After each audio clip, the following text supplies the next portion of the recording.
Children of the land, when you hear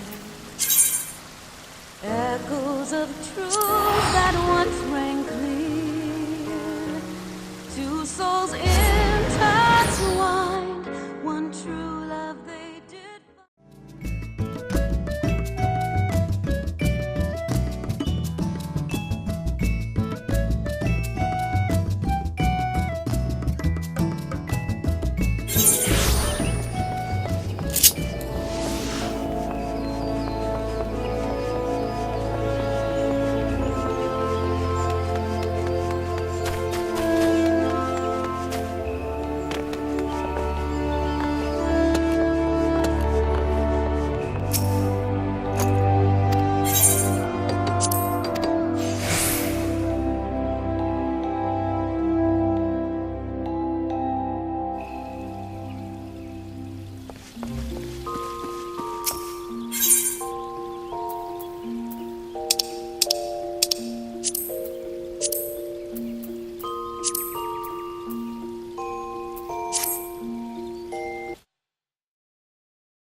My friends, I cannot well express how glad I am to see you both unharmed.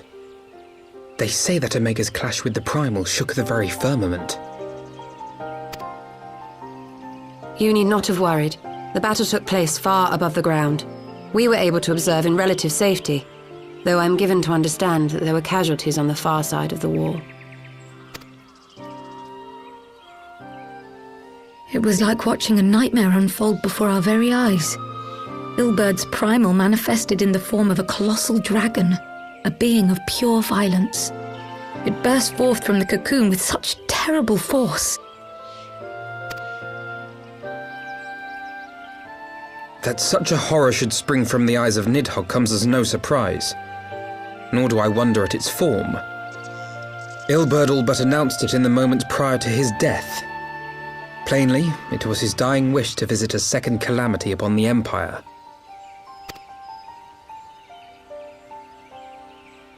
And I am quite certain the abomination would have obliged had it not found itself outmatched by Omega. Gods! I am no stranger to the works of Allag, but even I was unprepared for the machine's furiosity. It beggared belief.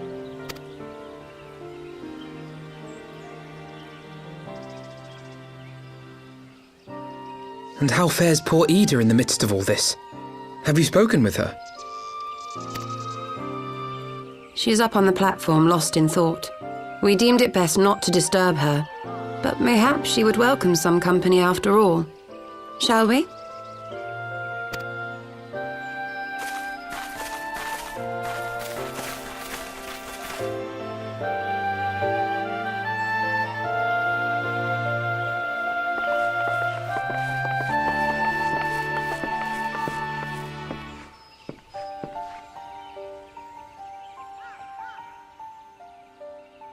The light's gone.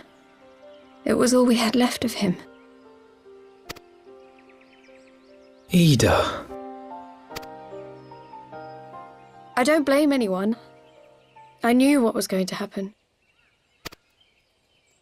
I knew the spell Papalimo meant to cast would drain away his life force. I knew that it would only buy us a little time.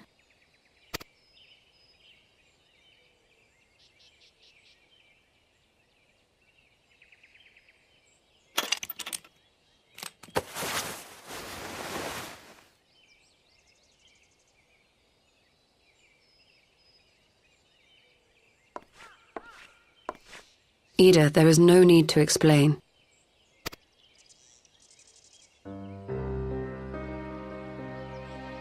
But there is.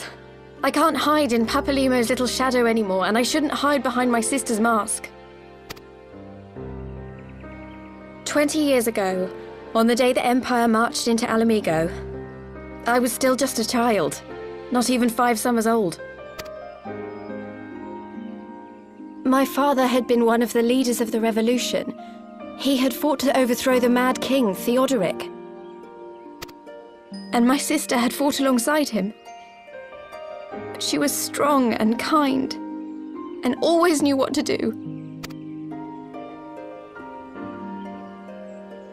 But when the Garleans came, everything changed. My father went to war against them too, and I never saw him again. After that, I remember a lot of running. My sister dragged me for miles and miles until we came to the city of Charlian. That was where she met Master Louis Soir. He introduced her to the Circle of Knowing, and she eventually became an Archon. She was your inspiration. Is that not why you took up her mask and her name? Or did you simply mean to continue what she had started?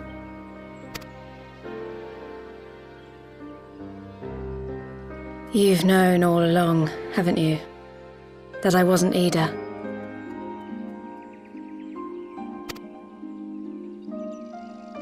Of course. We all recognized you at once. 'Twas Papalimo who persuaded us to maintain the charade. It was silly to think I could fool you. I knew that even then, but I sort of decided not to know.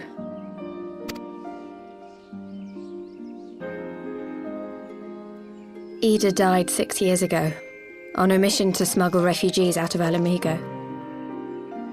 They say she was overwhelmed by Imperial soldiers when she stayed behind to save a little girl.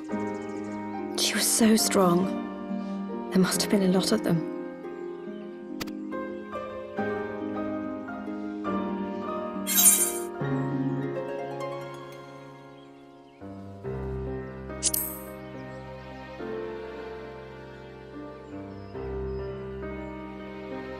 I'm sorry for lying to you. My real name is Lise. When Papalimo brought me Ida's mask, it was meant as a keepsake, but I decided I wanted to be his new partner, to keep alive all the good that she had done.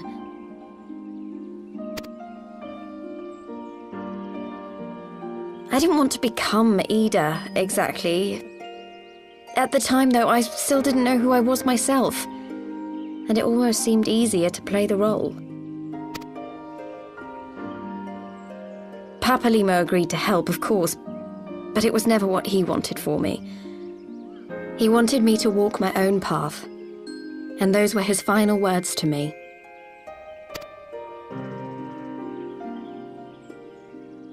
The Archon's mark he gave me is faded, and my last excuse along with it.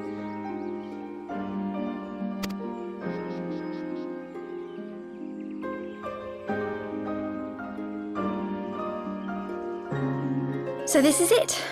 Whatever I choose to do from now on, I do as Lise.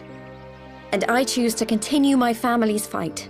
I want Alamigo to be the country that Ida and my father always wanted it to be.